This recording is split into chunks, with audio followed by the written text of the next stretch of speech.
In the last video, I showed you how I built and installed the ridge beam. In this video, I'm going to be building and installing my rafter one at a time so I can do it alone. I'll be showing you what I did right, what I did wrong, the tools I used, and how I corrected my mistake. One of the things I did right was building this rafter and checking it obsessively to make sure it was perfectly right by taking it up there. I checked it in this front corner, I checked it in that back corner, and I had to modify it several times before it would fit right in this front right corner. But then it was perfect in the back corner. But then I got up here and I went to check in the front corner and it wasn't right. I checked in the back corner and it wasn't right either. It was a little bit short for this front and a little bit long for this back. That brings me to a mistake I made installing this ridge beam. So what I did was I marked here where it was, I marked here, and I marked here. And then I took these screws loose, which I'm glad I used screws instead of nailing this in. That's why I use screws on a lot of things, is so I can take things apart, fix my mistakes, move things over. And indeed, I moved this over about, I don't know if you can see it right there with this sun glare, but maybe you can see it better over here. I moved that over about 1/4 of an inch forward towards that corner. And then my rafter template was long enough, and then it was short enough for back here, because as it turns out, I just had this back a little too far. And that one perfectly centered. Now I'm going to show you what tools I used to cut this rafter by cutting the next rafter. And I've marked it here with the pen, copying my template that I have obsessively checked and rechecked and triple checked to make sure that this template will work.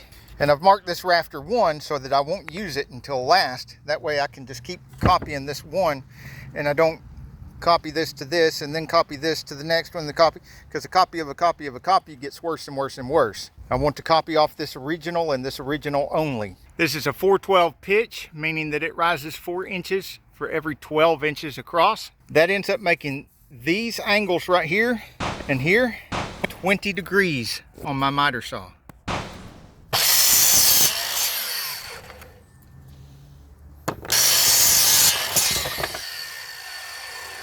Now, of course, that can be done with a handheld circular saw. It's as much as I can do with the miter saw. This notch right here, I originally, on my template, rafter number 1, found this by putting that 4 on the edge and this 12 running down the outside of the square, this 12 right here on the edge, because it's a 412 pitch, and that gave me right there that notch. 412 pitch needs that angle. Shopcat's here right in time. Looks like I will have some help today, or maybe not. Okay, this old skill saw, I can't really read the numbers that well on it, but I've got it set up at just the right angle to cut this. One cut here.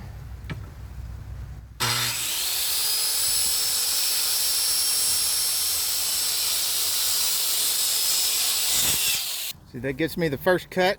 The next cut I do with a jigsaw. If I wanted to change the settings on my circular saw, or if I'd have brought my second circular saw, I could cut most of this and then just get the last of it with the jigsaw.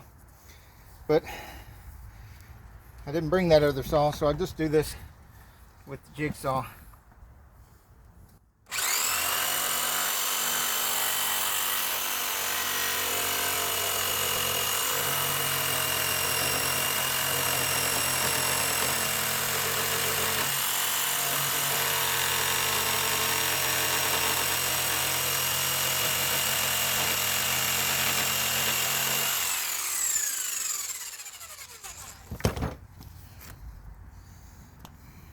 That can also be done with a sawzall.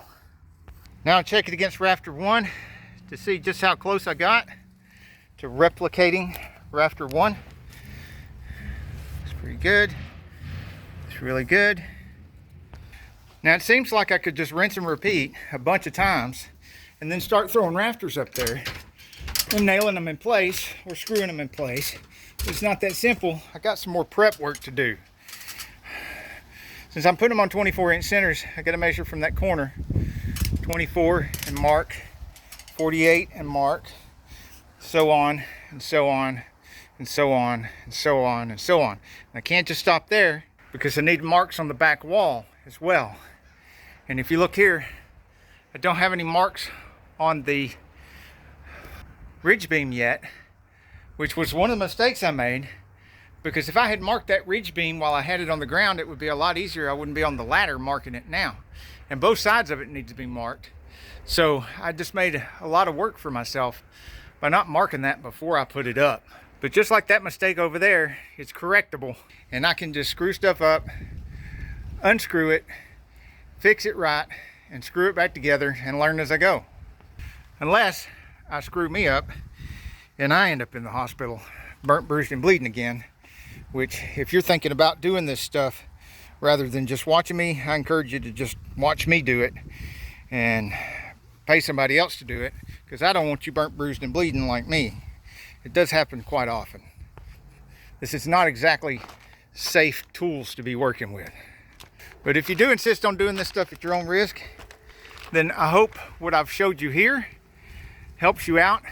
Both helps you to save money, make money, and be safe. Next, I'm going to order my metal roofing, which will not be on camera. But what will be on camera is I'll get some help, which I really hate doing. I like doing everything alone and showing you guys how I figure out ways to do everything alone. But I am going to have some help getting that really thick, heavy 3/4 inch decking up there onto the rafters. So the link to that video should show up in one of these corners. The link to the playlist that has this whole project, video after video, from dirt to finished product, it should be in the other corner. Let me know in the comments what you think I did right and what you think I could do better on.